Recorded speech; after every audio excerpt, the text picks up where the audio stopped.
Hello everyone, welcome to Civil Staff Teaching Exam. So this is Lisha and today I will be teaching you in this class I will be teaching you the basics of statistical mechanics.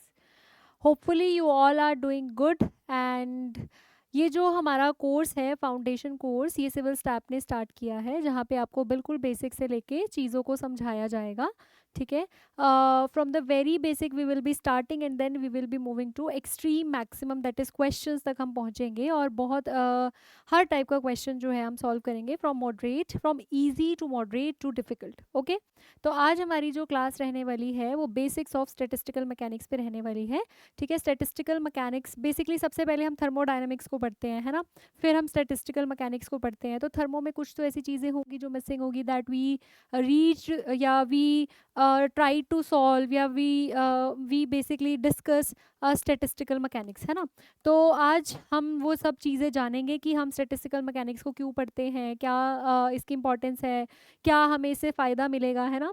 तो पहली बात तो ये चीज़ याद रखना, जब भी हम स्टैटिस्टिकल की बात करते हैं यहाँ पे जो नंबर ऑफ पार्टिकल्स होने वाले हैं वो आपके बहुत लार्ज होने वाले हैं. स्मॉल जब यहाँ पे नंबर ऑफ पार्टिकल्स स्मॉल हो जाते हैं ना, जहाँ पे नंबर ऑफ पार्टिकल्स क्या हो जाते हैं, स्मॉल हो जाता है, उनका नंबर कम हो जाता है, तो वहाँ पे जो हमारे रिजल्ट्स होते हैं स्टैटिस्टिकल मैकेनिक्स के वो डेविएट करने लग जाते हैं. तो ये चीज़ याद रखना. बात हमने करनी है for the large number of particles only. So now you know that कि सबसे पहले हम पढ़ते हैं थर्मोडायनेमिक्स और फिर हम आते हैं स्टैटिस्टिकल मैकेनिक्स पे, है ना. सबसे पहले थर्मोडायनेमिक्स पढ़ा जाता है और फिर हम किस पे आते हैं, स्टैटिस्टिकल मैकेनिक्स पे आते हैं. What is the basic difference between thermodynamics and statistical physics. देखिए जो थर्मोडायनेमिक्स होती है वो मैक्रोस्कोपिक स्केल के साथ डील करती है. किसके साथ डील करती है, मैक्रोस्कोपिक स्केल के साथ डील करती है, मतलब लार्ज नंबर ऑफ पार्टिकल्स के साथ डील करती है आपकी थर्मोडायनेमिक्स. लेकिन स्टैटिस्टिकल फिजिक्स जो होती है वो माइक्रोस्कोपिक डोमेन के साथ आप कह सकते हो या फिर आप कह सकते हो एटॉमिक लेवल पे बेसिकली डील करती है आपकी स्टैटिस्टिकल फिजिक्स. यहाँ पे जो कैलकुलेशन की जाती है पूरे सिस्टम एज अ होल की जाती है, हर एक पार्टिकल के साथ डीलिंग नहीं होती है, पूरे सिस्टम की एज अ होल जो है कैलकुलेशन की जाती है. ये पूरे सिस्टम का वॉल्यूम है, ये पूरे सिस्टम का टेम्परेचर है, ऐसे, है ना. हम हर एक एटम हर एक पार्टिकल के बारे में कंसर्न नहीं होते हैं यहाँ पे. जबकि जब मैं स्टैटिस्टिकल फिजिक्स की बात करती हूँ तो स्टैटिस्टिकल मैकेनिक्स में हम एटॉमिक लेवल पे डील करते हैं. अब क्योंकि नंबर ऑफ पार्टिकल्स बहुत ज़्यादा हैं तो हर एक के साथ अलग अलग से डील करना बड़ा मुश्किल काम है. तो इसीलिए हम लोगों ने प्रोबेबिलिटी की अप्रोच लगाई है या फिर बहुत से ऐसे मेथड्स लगाए हैं ताकि हम एटॉमिक स्केल के साथ क्या कर सकें, डील कर सकें स्टैटिस्टिकल मैकेनिक्स में. तो बेसिकली स्टैटिस्टिकल मैकेनिक्स में we will be dealing with the microscopic domain and atomic level पे डील करते हैं और थर्मोडायनेमिक्स में हम लोग सिस्टम एज अ होल की बात करते हैं. यहाँ तक सबको बात क्लियर होनी चाहिए थर्मोडायनेमिक्स एंड स्टैटिस्टिकल फिजिक्स में क्या बेसिक डिफरेंस है. ठीक है.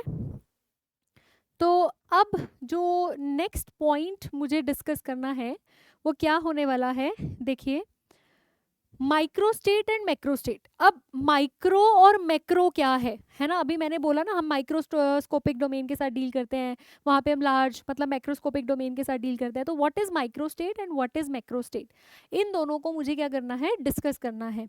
तो देखिए अगेन मैक्रोस्टेट जब हम पूरे सिस्टम को एज अ होल कंसीडर करके कैलकुलेट करते हैं तो वो हमारी सॉरी मैक्रोस्टेट है. और जब हम एटॉमिक लेवल पे डील करते हैं वो स्टेट होती है. पर इसको मैं यहाँ से समझाने की बजाय ना मैं आपको एक एग्जांपल से समझाती हूँ, वो आपको और अच्छे से समझ आएगा मैक्रो क्या है माइक्रो क्या है, क्योंकि कई बार हमें वो कैलकुलेट करना होता है, माइक्रो स्टेट्स निकालो, है ना. तो मैं आपको एक एग्जाम्पल से बताती हूँ. इसके लिए एग्जाम्पल हमने क्या कंसिडर करना, हमने 2 कॉइन्स कंसिडर करने. We need to consider the 2 coins और 2 कॉइन्स को आपने टॉस करना है. ठीक है. आपने क्या करना है, 2 कॉइन्स को टॉस कर लेना है.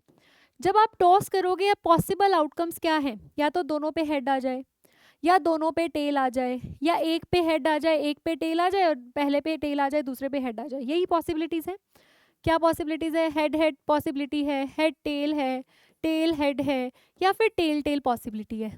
यही पॉसिबिलिटी है, और कोई पॉसिबिलिटी तो नहीं है.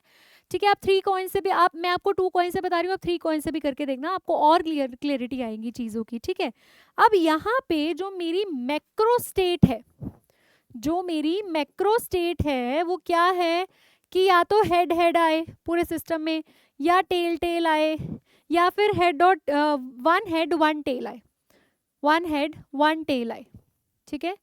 मतलब या तो आप लिखो कि टू हेड्स आए, ये एक मैक्रो स्टेट है, दोनों टेल्स आए, ये एक मैक्रो स्टेट है, वन हेड वन टेल आए, ये एक मैक्रो स्टेट है। Whereas if I talk about micro state, मतलब मैं बिल्कुल उसके डिटेल में जा रही हूँ, है ना, तो उस केस में पॉसिबिलिटी क्या है, वही हेड हेड टेल टेल, यहाँ पे क्या है हेड टेल और टेल हेड, कुछ भी हो सकता है ना। तो यहाँ पे मैक्रो स्टेट इस लेवल की 1 है, माइक्रो स्टेट्स कितनी है 2 है, माइक्रो स्टेट कितनी है 2 है। जब आप बिल्कुल बेसिक में अंदर घुस के एटॉमिक लेवल पे जब आप डिस्कशन करते हो तो वो आपकी माइक्रो स्टेट्स है। जब आप ऊपर से ओवरऑल देख रहे हो कि हाँ एक हेड एक टेल आ जाए, आपको नहीं मतलब पहले पे कौन सा आ रहा है, तो दैट इज मैक्रो। लेकिन जब आपको उससे भी मतलब है कि पहले पे हेड आया या टेल आया, दैट इज माइक्रो, ठीक है, that is micro. I guess clear होगा सबको मैक्रो स्टेट क्या है और माइक्रो स्टेट्स क्या है, ये दो चीजें। अभी तक हमने कुछ नहीं किया, सबसे पहले तो हमने स्टैटिस्टिकल और थर्मो का डिफरेंस देखा कहाँ पे क्या है, फिर हमने माइक्रो और मैक्रो स्टेट्स को पढ़ा। Clear everyone? आई होप सबको यहाँ तक सब कुछ क्लियर होगा। क्योंकि देखो हमने बिल्कुल बेसिक से डिस्कस करना है, मैं सीधा क्वेश्चंस नहीं करवाऊंगी, है ना, हम बिल्कुल बेसिक से ही चलेंगे और step by step we will be discussing the questions, क्योंकि फाउंडेशन कोर्स है ना, बेस बिल्ड करेंगे हम अपना। क्योंकि कई बार क्या होता है कि हम लोगों को क्वेश्चन का मीनिंग ही नहीं समझ आता, और जब मुझे मीनिंग ही नहीं समझ आ रहा इट मीन्स मुझे कॉन्सेप्ट क्लियर नहीं है। तो कॉन्सेप्ट क्लियरिटी भी उतनी ही मायने रखती है जितनी आपकी कैलकुलेटिव पावर मैटर करती है नेट के एग्जाम में। तो देखिए सब, अब दूसरा जो पॉइंट हमने डिस्कस करना है इंटेंसिव एंड एक्सटेंसिव वेरिएबल्स। ये तो आई गेस हम बचपन से पढ़ते आ रहे हैं, इंटेंसिव क्या है एक्सटेंसिव क्या है। देखिए एक्सटेंसिव वेरिएबल्स क्या होते हैं, एक्सटेंसिव वेरिएबल्स वो होते हैं जो डिपेंड करते हैं किस पे, वॉल्यूम या अमाउंट ऑफ सब्सटेंस पे। बेसिकली किस पे डिपेंड करते हैं, अमाउंट ऑफ सब्सटेंस पे डिपेंड करते हैं, वो मेरे एक्सटेंसिव वेरिएबल्स होते हैं। और जिनको मतलब ही नहीं है आपने इतना लिया है इतना लिया है या इतना सारा लिया है, that is intensive variable which do not depend upon, which do not depend upon amount of substance, amount of substance वो हमारे इंटेंसिव वेरिएबल्स हैं। जैसे कि रिफ्रैक्टिव इंडेक्स हो गया, है ना, डेंसिटी हो गया, डेंसिटी तो नहीं कहो, चलो टेम्परेचर हो गया। अब यहाँ पे एक्सटेंसिव वेरिएबल्स जो हैं जैसे वॉल्यूम हो गया, दैट इज एक्सटेंसिव वेरिएबल जो अमाउंट ऑफ सब्सटेंस पे डिपेंड करेगा। मास हो गया, है ना, that is your extensive variable. Clear everyone, what is intensive and what is extensive variable? Clear? अब आते हैं हम लोग थर्मोडायनेमिकल प्रोबेबिलिटी से पहले एक चीज डिस्कस कर रहे थे। थर्मोडायनेमिक प्रोबेबिलिटी से पहले देखो यहाँ पे ना एक चीज होगी, एक्सेसिबल माइक्रोस्टेट। कई बार आपको ये वर्ड देखने को मिल सकता है, एक्सेसिबल माइक्रोस्टेट। ये एक्सेसिबल माइक्रोस्टेट क्या है? देखो कई बार हम सिस्टम पे कंडीशन इम्पोज कर देते हैं, है ना, कई बार जैसे अभी मैंने ये आपको एग्जांपल कराया ना, मैंने अगर कंडीशन इम्पोज कर दी कि पहले हेड ही आना चाहिए बाद में टेल आना चाहिए, मतलब मेरे को ये वाली कंडीशन लेनी ही नहीं है जिसमें पहले टेल आ जाए बाद में हेड आए, है ना। अगर मैंने कंडीशन इम्पोज कर दी कि पहले हेड ही आना चाहिए, वो वाली कंडीशन लेनी है, ठीक है। तो अब ये वाली कंडीशन भी नहीं लेंगे क्योंकि इसमें तो पहले हेड आ ही नहीं रहा, इसमें तो टेल ही आ रहा है। तो ये दोनों जो माइक्रो स्टेट्स हैं ये एक्सेसिबल ही नहीं है, क्योंकि मैंने कंडीशन इम्पोज कर दी। क्या कंडीशन इम्पोज कर दी? कि पहले हेड शुड कम। तो ये दो केसेस पॉसिबल ही नहीं है, तो they are non accessible micro states. Accessible micro states are the ones which are basically possible after imposing some conditions. जब मैं कंडीशंस अप्लाई कर दूं उसके बाद जो पॉसिबल माइक्रो स्टेट्स आती है ना, that are accessible micro states, ठीक है। तो ये भी वर्ड आपको कहीं पे देखने को मिल सकता है कि एक्सेसिबल माइक्रो स्टेट क्या है। जो पॉसिबल माइक्रो स्टेट्स है ना, पॉसिबल माइक्रो स्टेट्स हैं after imposing conditions, conditions impose करने के बाद वो हमारी क्या होती हैं, एक्सेसिबल माइक्रो स्टेट्स होती हैं। नेक्स्ट पढ़ना है हम लोगों ने थर्मोडायनेमिक प्रोबेबिलिटी के बारे में। देखो आप सबको पता है, वैसे अगर मुझे प्रोबेबिलिटी निकालनी हो तो मैं प्रोबेबिलिटी कैसे निकालती हूँ, how do I calculate the probability? Total number of possible outcomes by the या favourable outcomes by the total number of outcomes, है ना। फेवरेबल कितने हैं और डिवाइडेड में टोटल कितने हैं, वो प्रोबेबिलिटी है। यहाँ पे भी ऐसे ही निकलती है कि मान लो मुझे एक पर्टिकुलर माइक्रो स्टेट की निकालनी है ना। मान लो मैंने बोल दिया एक पर्टिकुलर माइक्रो स्टेट की निकालनी है, मैंने बोल दिया वन हेड वन टेल। मैंने बोला वन हेड वन टेल, वो लास्ट वाला क्वेश्चन इमेजिन करो, वन हेड वन टेल। तो उसमें 2 माइक्रो स्टेट्स हैं, टोटल कितने हैं आउटकम्स, 4। तो प्रोबेबिलिटी क्या हो जाएगी, 1/2। कैलकुलेट यहाँ भी ऐसे करना है, फेवरेबल आउटकम्स बाय में टोटल पॉसिबल आउटकम्स, रहना वही ही है थर्मोडायनेमिकल प्रोबेबिलिटी में भी। मतलब बेसिकली टोटल नंबर ऑफ, कैसे निकालना है, total number of micro state for the given macro states. Given macro states के अकॉर्डिंग कितनी माइक्रो स्टेट्स एग्जिस्ट करती हैं, वो हमारी थर्मोडायनेमिक प्रोबेबिलिटी है। जैसे अभी मैंने आपको बोला ना वन हेड वन टेल, तो उसमें 2 माइक्रो स्टेट्स हैं और टोटल माइक्रो स्टेट्स कितनी है, 4 है, तो 4 से डिवाइड कर दिया, है ना। So total number of micro states to the macro states, ये हमारी क्या है, थर्मोडायनेमिक प्रोबेबिलिटी। और इसको हम लोग स्टैटिस्टिकल मैकेनिक्स में ओमेगा से डिनोट करते हैं।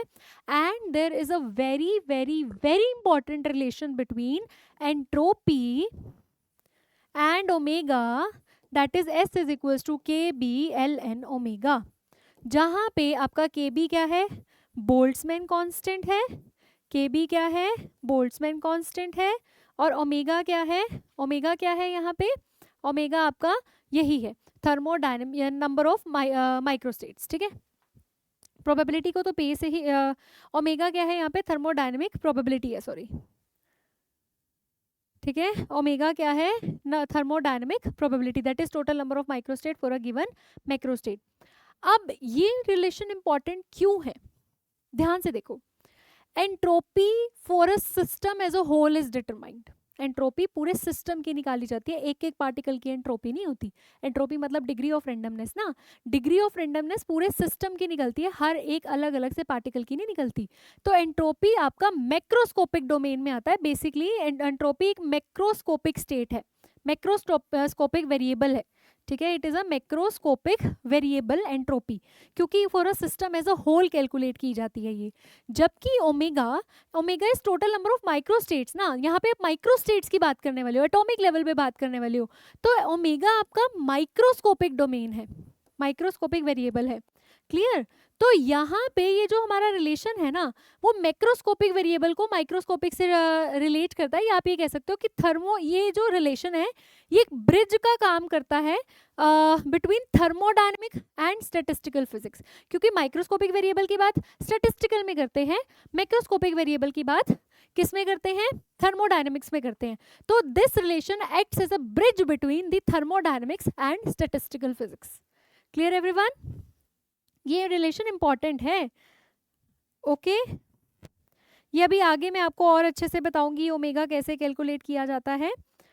तो देखिए आगे और पढ़ेंगे ओमेगा के बारे में, पर अभी यहाँ पे इसको यहीं पे रखते हैं। इसके बाद हमने डिस्कस करना है फेज स्पेस को।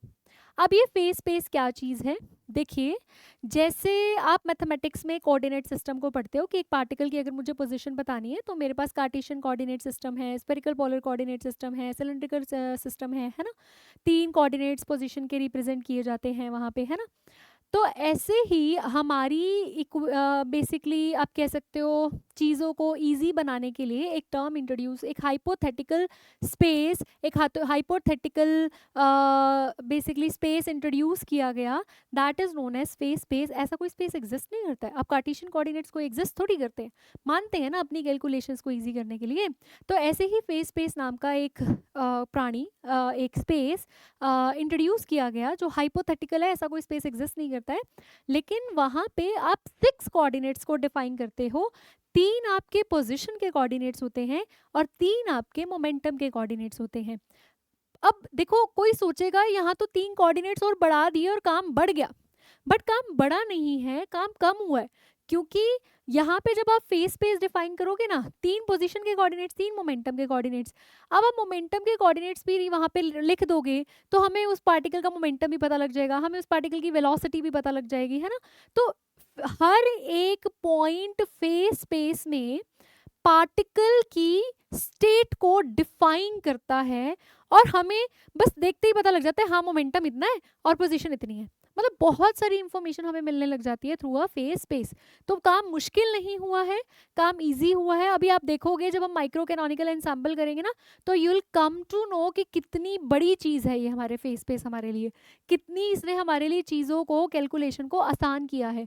तो पहले तो बस अब ये बात समझ लो कि एक हाइपोथेटिकल स्पेस है जिसमें 6 कोऑर्डिनेट्स आएंगे, where three coordinates will be for position coordinates and 3 will be for the momentum coordinates। ठीक है, तो यहाँ पे 3 वही एक्स वाई जेड जो होंगे वो तो पोजीशन के हो गए, और मोमेंटम के P X P Y P Z.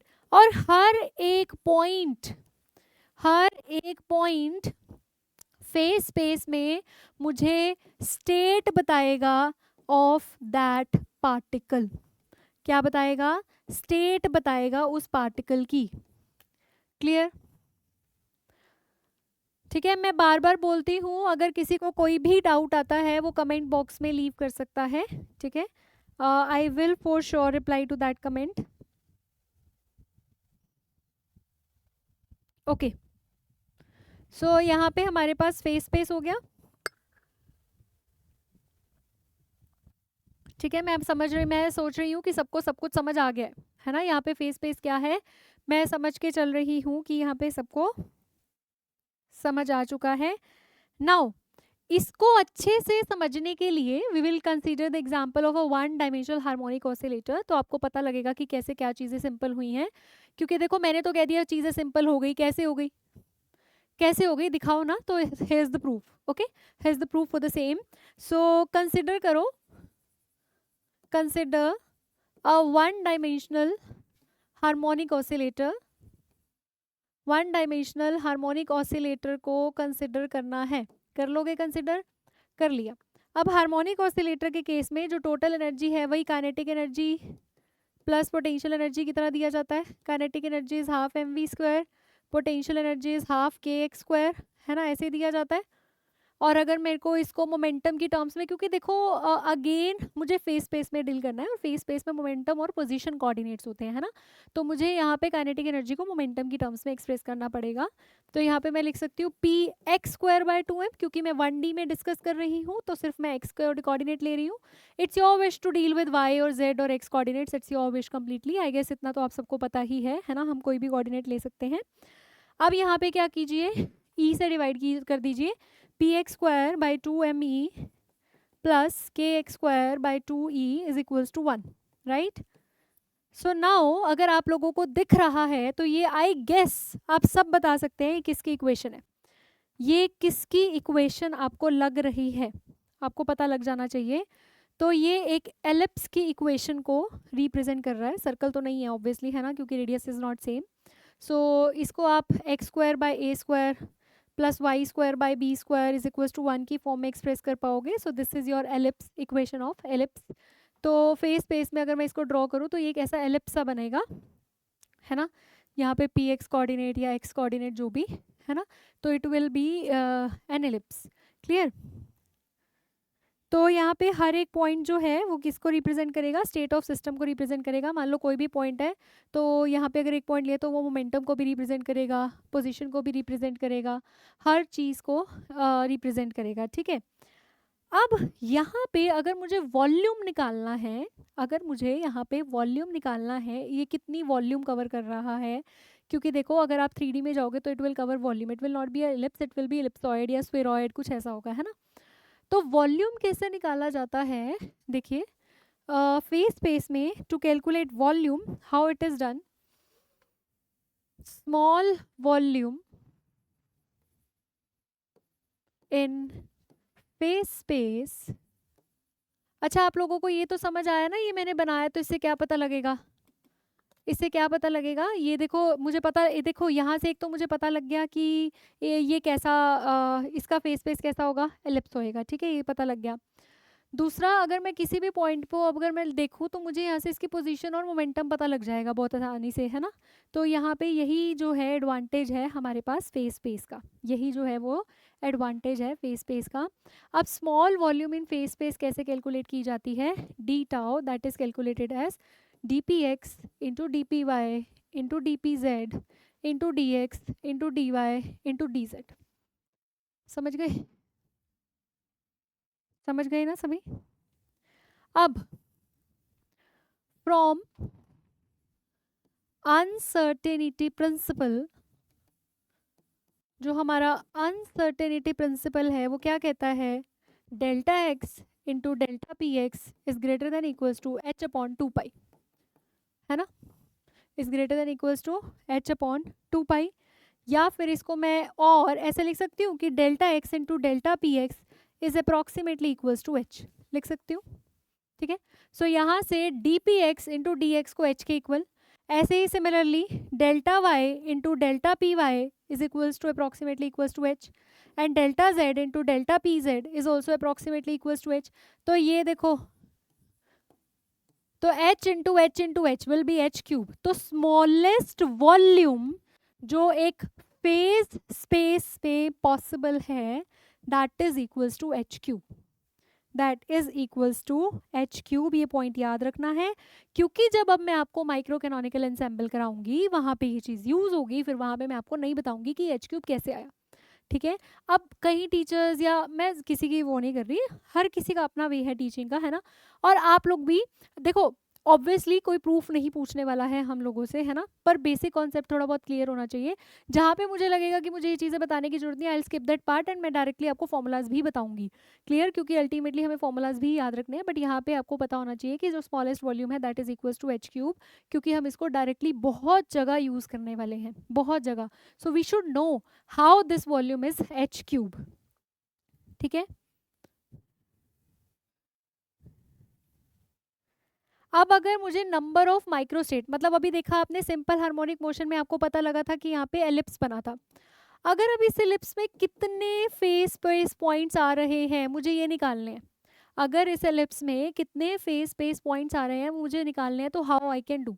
देखो इसका ना बचपन का एक एग्जांपल लेते हैं, जब हम मैथ्स में करते थे ऐसा होता था ना, मान लो एक दीवार मैं बना रही हूँ, है ना, तो इस पूरी दीवार का एरिया इतना है, एक ब्रिक का इतना एरिया है, तो बताओ यहाँ पे कितनी ईंटें लगेंगी। तो हम कैसे निकालते थे, पूरी दीवार का एरिया डिवाइडेड बाय एक ईंट का जो एरिया होता था डिवाइड कर देते थे, तो नंबर ऑफ ब्रिक्स आ जाती थी। ऐसे ही करते थे, यहाँ पे भी कुछ ऐसे ही करने वाले हैं। कैसे करने वाले हैं, अगर ये पूरे एलिप्स के एरिया को मैं एक फेस स्पेस पॉइंट का जो एरिया है उससे डिवाइड कर दूं, तो क्या मेरे पास नंबर ऑफ पॉइंट्स नहीं आ जाएंगे। अब देखो ये तो हमें मानना पड़ेगा कि हर एक फेस स्पेस पॉइंट की जो वॉल्यूम है दैट इज सेम, या एरिया जो है दैट इज सेम। ये चीज़ तो मुझे मान के चलनी ही पड़ेगी ना, है ना। तो अगर मैं कंप्लीट को एक से डिवाइड कर दूं तो I will get the number of points. Number of points या नंबर ऑफ माइक्रो स्टेट्स हम यहाँ पे बोलेंगे। नंबर ऑफ पॉइंट्स की जगह what we are going to use, what word we are going to use, number of micro states we are going to use. ठीक है, तो number of phase space points या माइक्रो स्टेट्स कैसे दी जाती हैं,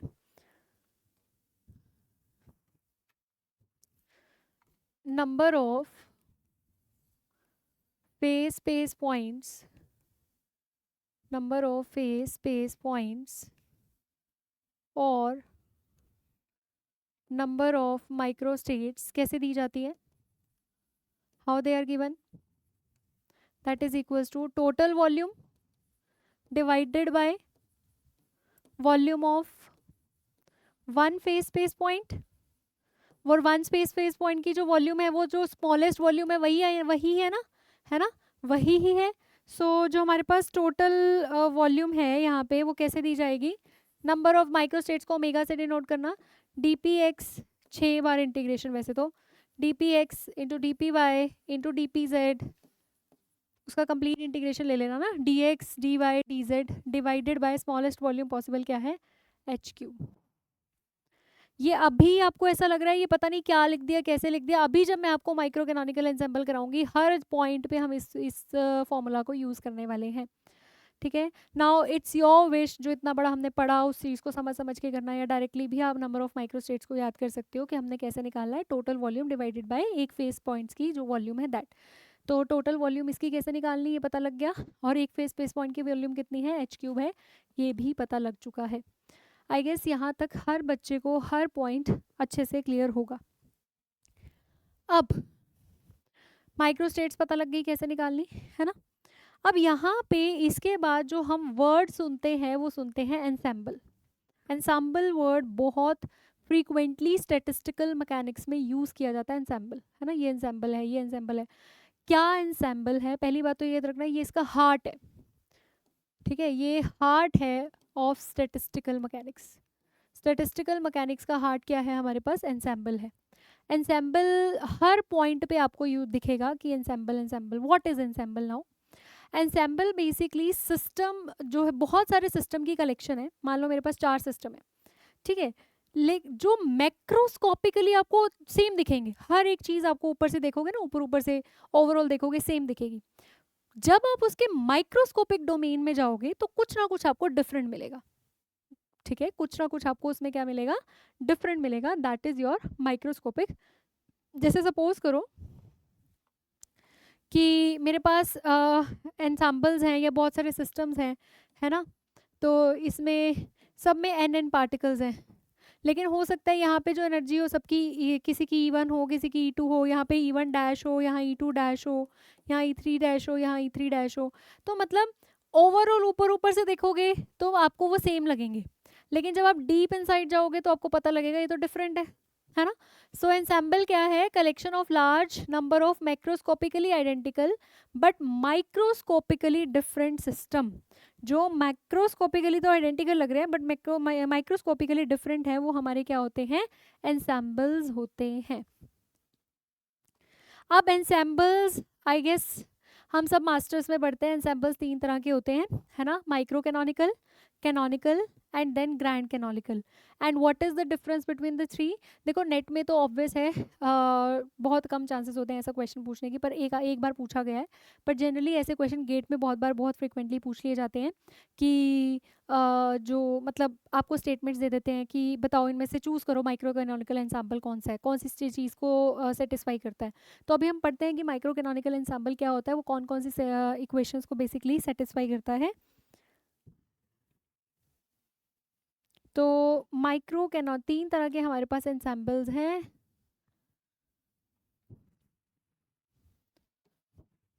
सबसे पहले माइक्रो कैनोनिकल,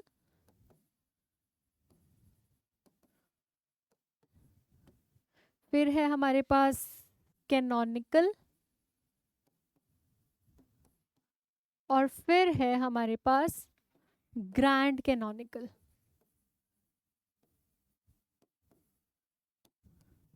सबसे पहले बात करते हैं माइक्रो कैनोनिकल एंसेम्बल की। माइक्रो कैनोनिकल एंसेम्बल कौन सा होता है? ये वो एंसेम्बल होता है जिसमें ना ही आपका एनर्जी, ना ही आपके नंबर ऑफ पार्टिकल एक्सचेंज हो सकते। मतलब इसमें टोटल एनर्जी और टोटल नंबर ऑफ पार्टिकल्स हमेशा क्या रहते हैं? फिक्स रहते हैं। जैसे मैं आपको एग्जांपल देती हूँ, आप थर्मोडायनेमिक्स में 3 सिस्टम पढ़ते हो, एक पढ़ते हो ओपन सिस्टम, एक पढ़ते हो क्लोज सिस्टम, एक पढ़ते हो आइसोलेटेड सिस्टम। ओपन सिस्टम क्या होता है? जिसमें एनर्जी और पार्टिकल सब एक्सचेंज हो सकते हैं। जैसे एक ओपन कप ऑफ टी, उसमें गैस पार्टिकल्स अंदर बाहर कुछ भी हो सकता है ना, एनर्जी भी एक्सचेंज हो सकती है, पार्टिकल्स भी एक्सचेंज हो सकते हैं। और फिर आप पढ़ते हो क्लोज सिस्टम, जिसमें एनर्जी एक्सचेंज नहीं हो सकती, सॉरी एनर्जी एक्सचेंज हो सकती है लेकिन नंबर ऑफ पार्टिकल एक्सचेंज नहीं हो सकते, है ना। अगर मैंने उसी चाय के कप को ढक दूँ तो एनर्जी तो एक्सचेंज हो सकती है, चाय का कप ठंडा तो हो ही जाएगा, पर नंबर ऑफ पार्टिकल एस्केप नहीं कर पाएंगे क्योंकि ढक दिया है। और फिर आप पढ़ते हैं दैट योर आइसोलेटेड सिस्टम, है ना। आइसोलेटेड सिस्टम क्या होता है? जिसमें जैसे अगर इसी चाय को मैं थर्मस फ्लास्क में रख दूँ तो ना ही नंबर ऑफ पार्टिकल्स एक्सचेंज होंगे, ना ही आपकी एनर्जी एक्सचेंज होगी। क्लियर है ना ये बात? तो जो आपका आइसोलेटेड सिस्टम होता है वो आपका माइक्रो कैनोनिकल है, जो आपका क्लोज्ड सिस्टम होता है वो आपका कैनोनिकल बनेगा, और जो आपका ओपन सिस्टम होता है वो आपका ग्रैंड कैनोनिकल सिस्टम बनेगा। ये आप समझ सकते हो अगर आप स्टैटिस्टिकल और थर्मोडायनेमिक्स को कंपेयर करना चाहते हो तो। क्लियर? अब आइसोलेटेड सिस्टम में कुछ भी एक्सचेंज नहीं होता ना, तो इसमें वॉल्यूम NVE, ये तीनों चीज़ें कांस्टेंट रहती है, नंबर ऑफ पार्टिकल्स, वॉल्यूम और टोटल एनर्जी, ये क्या रहती है? कांस्टेंट रहती है। किसमें? माइक्रो कैनोनिकल एंसेम्बल के अंदर। ओके, और इसमें क्या चीज़ें हैं देखो, क्योंकि एनर्जी का एक्सचेंज नहीं होगा तो जो वॉल्स होने वाली हैं वो नॉन कंडक्टिंग होने वाली हैं, क्योंकि अगर कंडक्टिंग हो गई तो एनर्जी का एक्सचेंज हो जाएगा। तो जो वॉल्स होंगी हमारे कंटेनर की, यहाँ पे वो क्या होंगी? नॉन कंडक्टिंग होंगी। दूसरी बात, वॉल्स जो होंगी रिजिड होंगी ताकि कोई भी पार्टिकल अंदर बाहर ना कर सके, है ना। वॉल्स क्या होंगी हमारे पास? रिजिड होंगी। एंड इम्परमिएबल वॉल्स होंगी ताकि कोई भी पार्टिकल अंदर ना आ सके। इम्परमिएबल वॉल्स होंगी हमारे कंटेनर की माइक्रो कैनोनिकल एंसेंबल के अंदर। देख लो यहाँ तक किसी को कोई दिक्कत ना हो।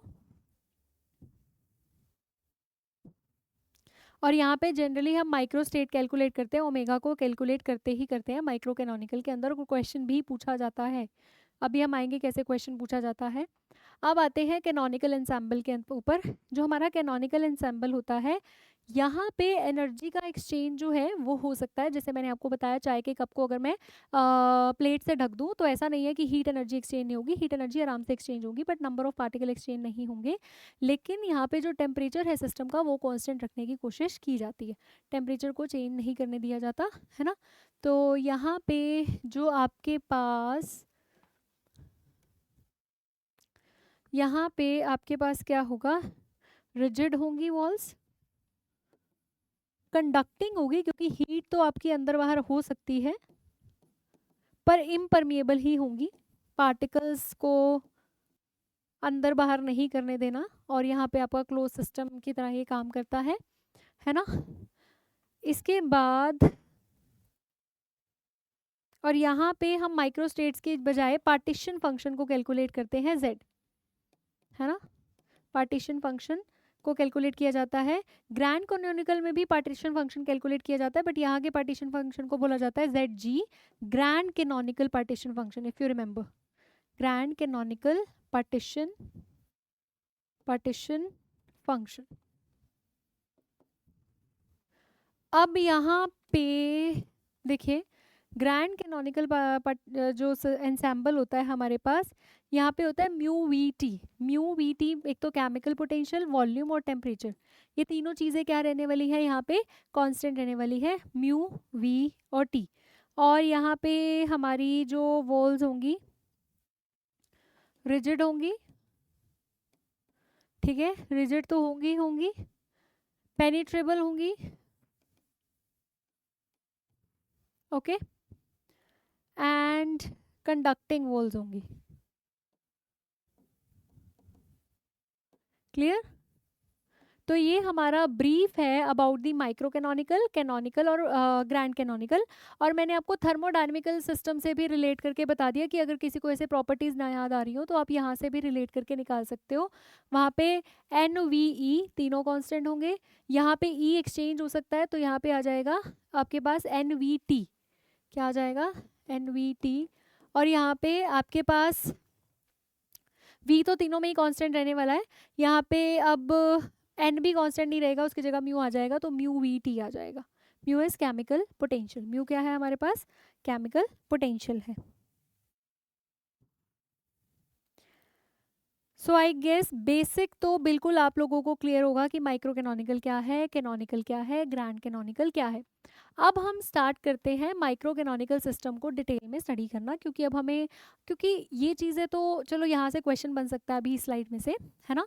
इसके बाद अब माइक्रो स्टेट निकालेंगे, फिर डेंसिटी निकालेंगे स्टेट्स की, और डेंसिटी और स्टेट से रिलेटेड क्वेश्चन आता है, मैं आपको करवाऊंगी भी कैसा क्वेश्चन आता है, पर पहले निकाले तो सही, है ना, फिर we will be coming to know ना। Okay, so let us consider a microcanonical ensemble. Microcanonical ensemble अगर मैं कंसिडर करूँ, if I consider a micro canonical ensemble, आपको पता है एन वी ई से हम इसको डिनोट करते हैं, है ना, जहाँ पे नंबर ऑफ पार्टिकल्स, वॉल्यूम और एनर्जी जो है वो क्या रहता है, कांस्टेंट रहता है। ये एक तरह का हमारा आइसोलेटेड सिस्टम होता है। तो अगर मान लो मेरे पास एंसेंबल है, दो सिस्टम्स को कंसिस्ट कर रहा है, यहाँ पे जो वॉल्स हैं ये हमारी आइसोलेटेड हैं, है ना, यहाँ पे हमारी जो वॉल्स हैं वो क्या हैं, आइसोलेटेड हैं, दो सिस्टम को ये कंसिस्ट कर रहा है। यहाँ पे मान लेते हैं इसकी एनर्जी E1 V1 N1, ठीक है, दो सिस्टम्स हैं हमारे पास यहाँ पे।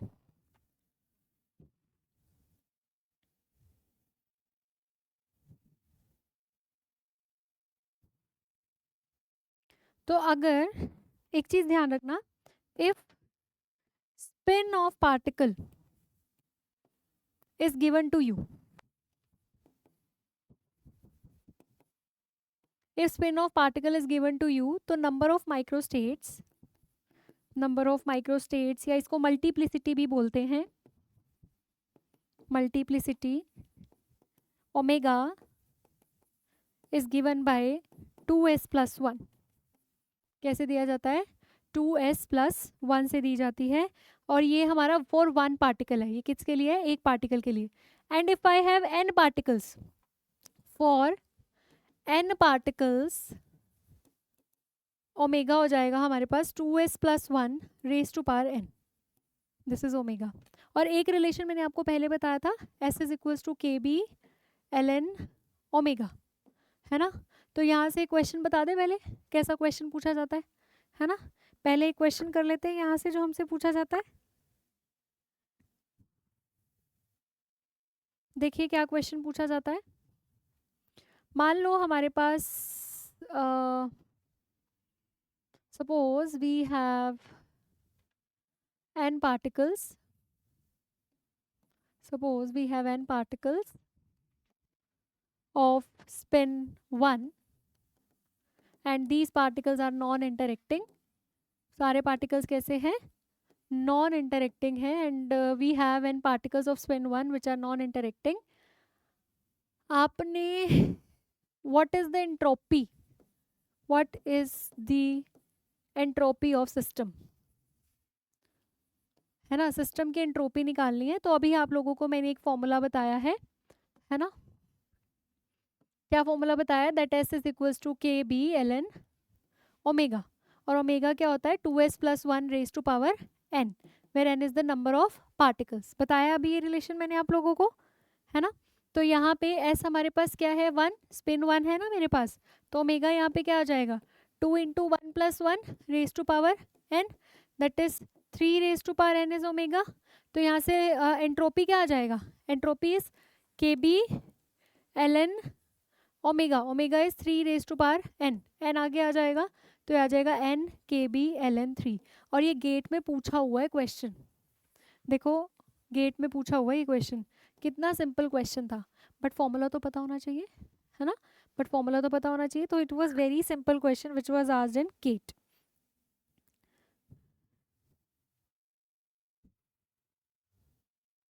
एक और चीज़ आप सबने ध्यान रखनी है जो मैं अब आपको बताने जा रही हूँ, वो क्या है? सपोज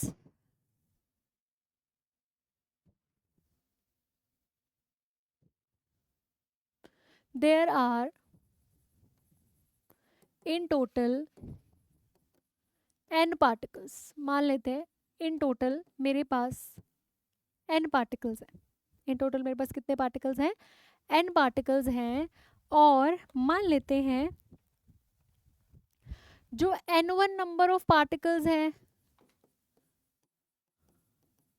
वो कुछ कंडीशन को सेटिस्फाई कर रहे हैं, या मान लेते हैं उनकी एनर्जी इवन है, कुछ भी एक स्पेसिफिक कंडीशन को सेटिस्फाई कर रहे हैं कि इतने पार्टिकल्स हैं उनकी एनर्जी इतनी है, या फिर इतने पार्टिकल्स हैं जो इस बॉक्स में पड़े हैं, मतलब कुछ भी है ना।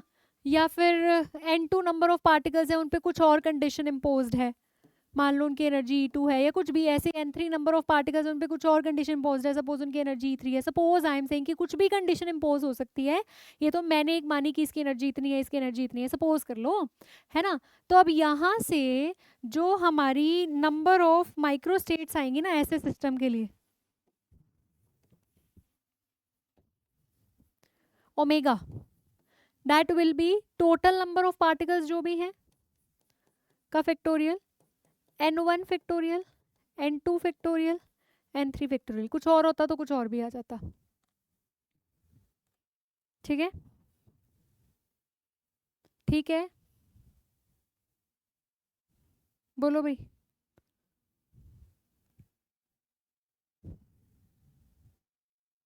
ठीक है ना, सबको बात क्लियर समझ आ गई? अब इसके बाद जो हमने पढ़ना है वो क्या पढ़ना है? देखिए आफ्टर दिस, अब टोटल एनर्जी यहाँ पे फिक्स्ड है ना, क्योंकि अभी हम बात कर रहे हैं माइक्रो कैनोनिकल एंसेंबल की ना।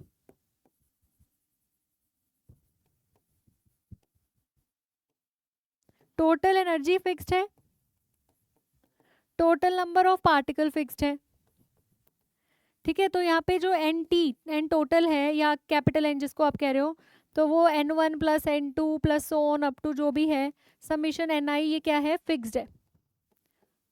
और ऐसे ही टोटल एनर्जी जो होने वाली है E total N1 E1 plus N2 E2 plus so on जो भी है समीशन Ni Ei जो है वो क्या है, फिक्स्ड है, कांस्टेंट है माइक्रो कैनोनिकल एंसेंबल के लिए। तो ये चीज़ें तो हमारी क्या है, फिक्स्ड है। क्लियर? ये अभी हम बात किसकी कर रहे हैं, माइक्रो कैनोनिकल एंसेंबल की कर रहे हैं। तो अब हमने कैलकुलेट करना था माइक्रो स्टेट्स को। तो माइक्रो स्टेट्स जो है it is a lengthy topic, अभी हमने इसको स्टार्ट नहीं किया, अभी हमने सिर्फ बेसिक ही समझे हैं। तो ये हम कल के लेक्चर में कंटिन्यू करेंगे, माइक्रो स्टेट्स कैसे निकालनी है both for relativistic and non relativistic gas. और हम तीनों डायमेंशंस में सीखेंगे, और फिर 1 डायमेंशन, 2 डायमेंशन, 3 डायमेंशन, और फिर we will be using the concept of phase space to calculate the same. और फिर जो रिलेशंस आएंगे वो देखेंगे उससे क्वेश्चन कैसे बनते हैं। ठीक है, तो आज के लेक्चर को यहीं पे ख़त्म करते हैं। लेक्चर 2 स्टैटिस्टिकल फिजिक्स का वो कल कंटिन्यू होगा। Hopefully you all got the points, है ना, आपको आज जो हमने पॉइंट्स डिस्कस किए आप सबको समझ आए। तो जिसने भी अभी तक चैनल को सब्सक्राइब नहीं किया है वो चैनल को सब्सक्राइब कर लो, और if you want the latest updates even then you need to subscribe the channel, and if you want free content so you need to join the Telegram channel of civil step. For this you can जो link है आपको subscription box में मिल जाएगा। So thank you so much, मिलते हैं कल।